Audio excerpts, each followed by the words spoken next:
presidential election isn't until February, but human rights activists say the government has already started a crackdown on dissent. Clashes between opposition supporters and police have claimed at least 16 lives since Thursday. The latest unrest was sparked by the sentencing of opposition leader Ousmane Sonko.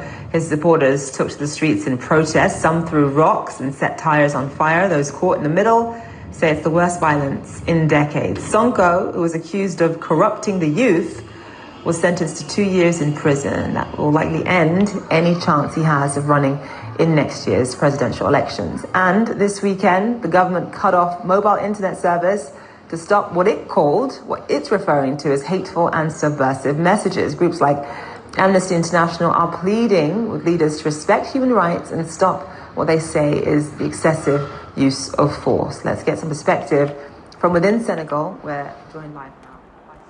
Well, hello everybody.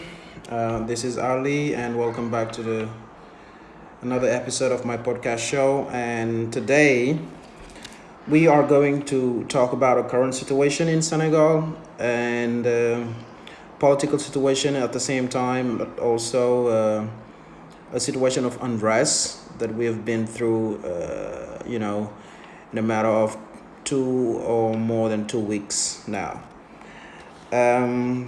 First of all, we're going to go over what the problem is, and you've just heard a report from CNN interviewing a freelance journalist from Senegal, Borso Tal, and they are talking about the situation and trying to understand where it comes from and what really is going on in Senegal. So first of all, we're going to break down some vocabulary just to let you understand what's going on and what words they are using, to refer to Senegal. Unusual words for Senegal, let's say, but this is what it is. The first word we're going to see is crackdown. What is a crackdown? So there's a crackdown going on. It means that there are a series of measures that they take to restrict illegal or legal behaviors by the people. Repression, let's say repression. Donc, on parle de répression ici, donc crackdown, donc les autorités qui prennent des mesures pour essayer de contenir les manifestants, donc maintenant de manière répressive. We've heard the word unrest also. Unrest meaning a state of dissatisfaction involving public demonstration. Donc, c'est simplement les troubles. Donc, ce qui se passe en ce moment au Sénégal, on peut parler de troubles, on peut parler de situation d'urgence. So, a state of unrest, meaning people are unhappy about the situation and showing their feelings outside. There's another word also that we've heard. It is sentence. Okay, sentence. It is very near to the French word. Donc on parle de la sentence ou bien de la condamnation de Ousmane Sonko à 2 ans de prison pour corruption de la jeunesse, corrupting the youth. Vous avez entendu ça.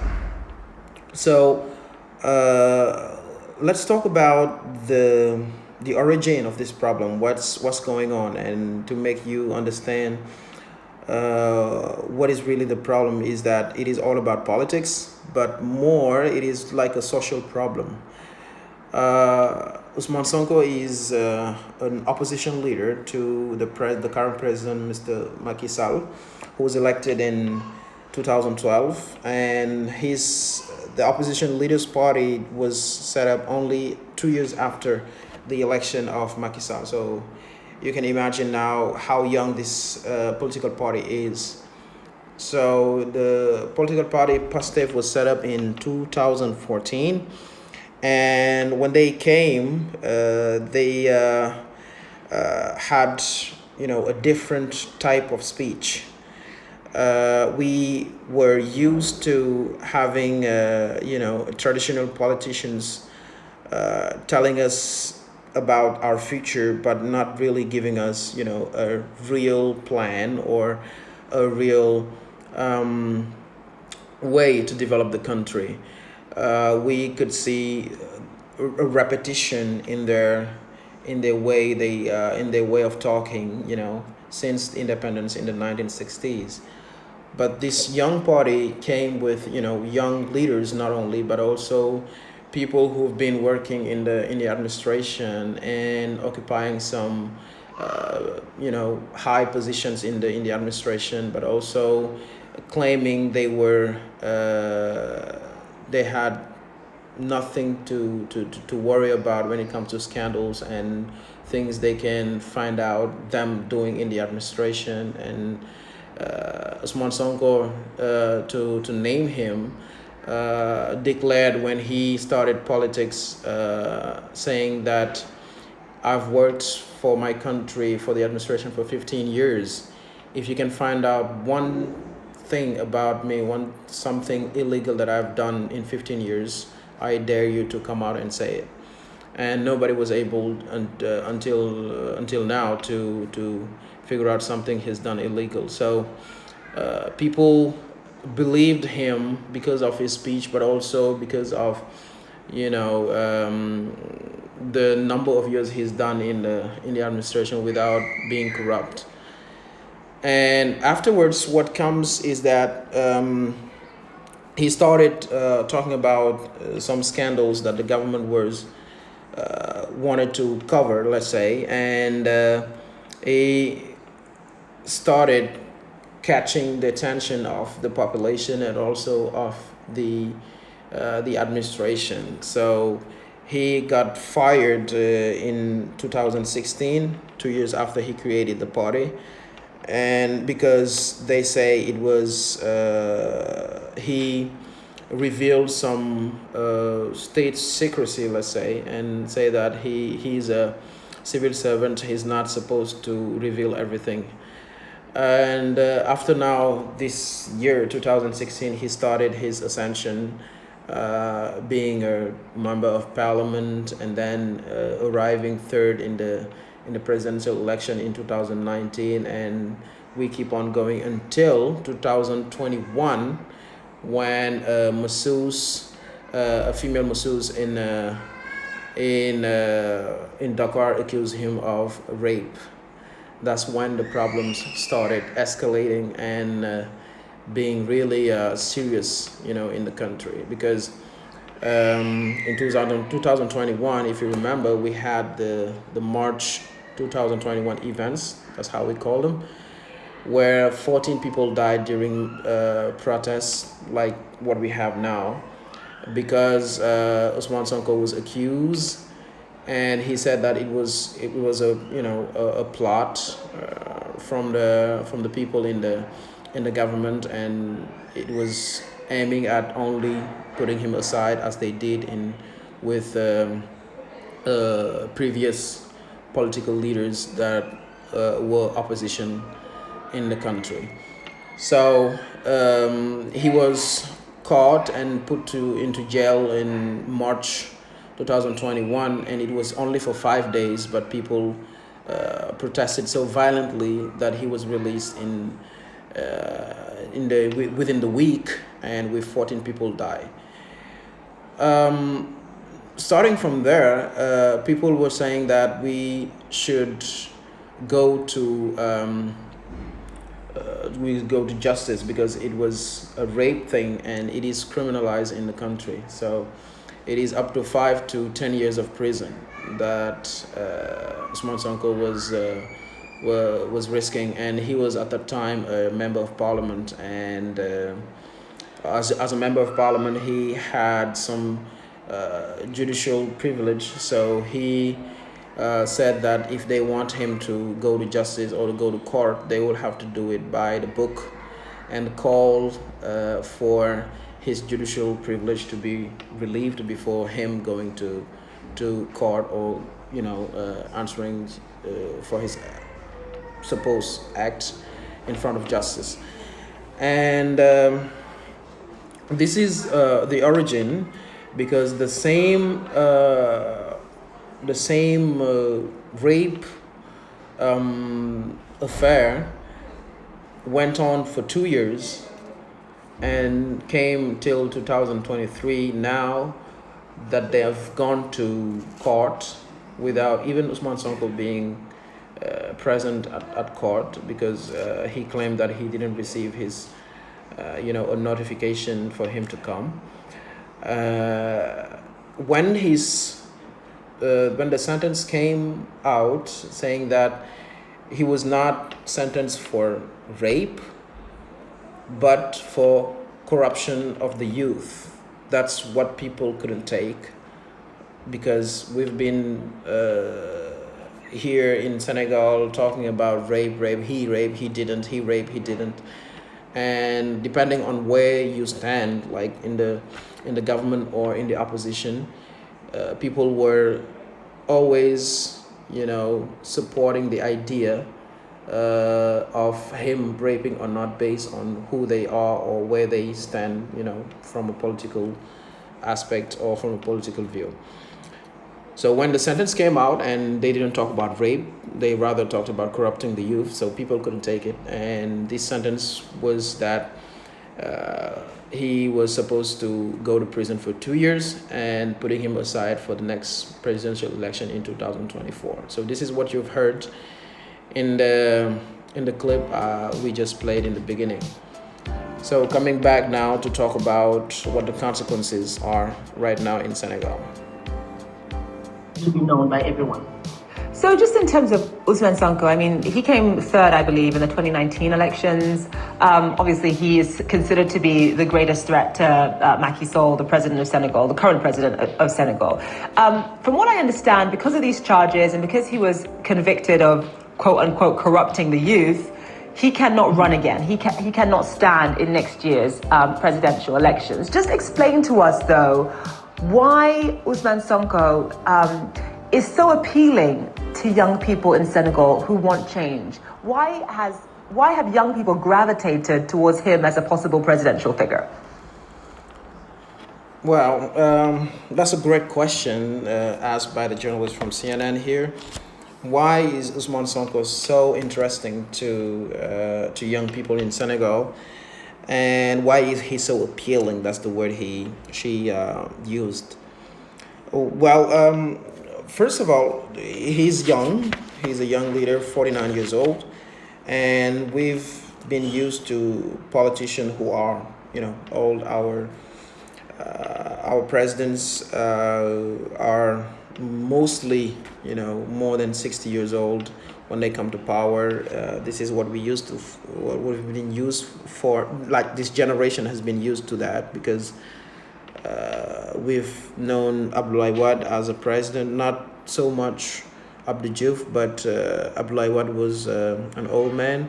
And then we have Macky Sall, and we had the hope that he would do good because he was a young man, and also who was born after independence years. So we had a lot of hope, about him because he was young.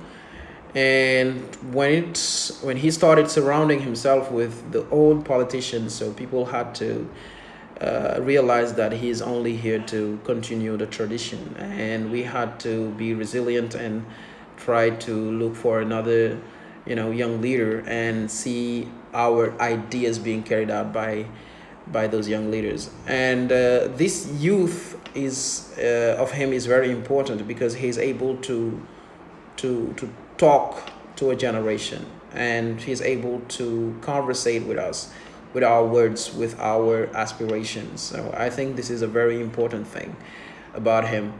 Next, I talked about him, working for the administration for so many years, and being able to claim that he's not corrupt, and nobody being able to bring proof that he's a corrupt man. And this is very difficult. This is very, very difficult in our administration, working in so many years and without being involved in corruption, affairs. So this is very difficult in our generation, and this is something that make people believe him when he makes speeches, and also when he declares that he's somebody who's gonna take Senegal to development, because he wants, zero corruption, or it has no tolerance for corruption, and corruption is like, a big problem to us.